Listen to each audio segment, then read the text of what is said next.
The Wolf and the Fox, a Mongolian folktale. Once upon a time, or as the Mongols put it, in times long, long past, a fox and a wolf lived together as close and peacefully as brothers. One day they had just gone out to find something to eat, when they suddenly came upon a lump of butter that lay right in the middle of the road. A fat, shiny lump of butter.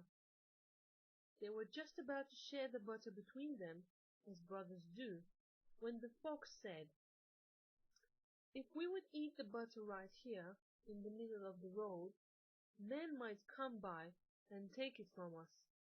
Better to climb to the top of the mountain over there and eat our butter in peace." "Fine! Let's do it like you said. But how are we going to carry the butter to the top of that mountain?" the Wolf replied.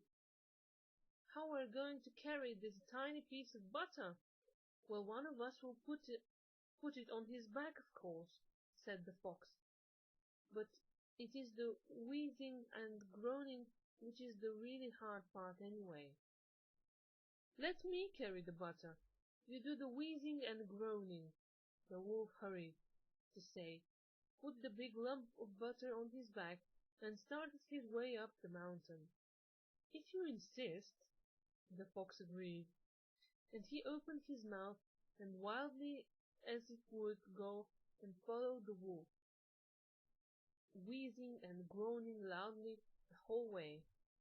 After hours upon hours of climbing the steep mountain path, they finally reached the top of the mountain.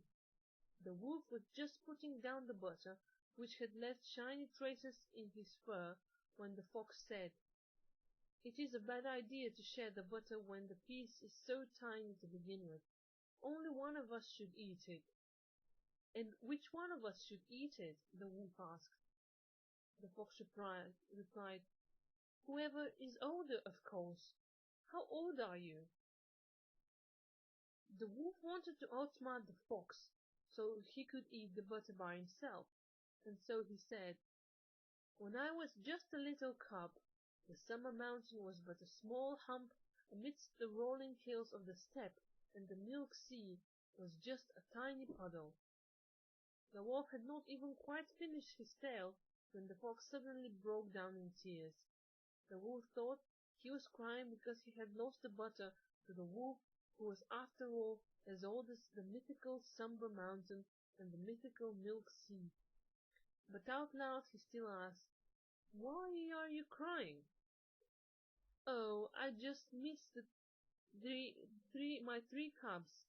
Hearing you talk, I just realized that you are the same age as my youngest," the Fox replied, sniffing.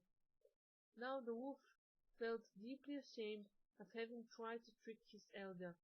His stomach wheezing and groaning with hunger, he made his way back to their cave, while the Fox stayed on the mountain top a while longer and enjoyed the butter all by himself.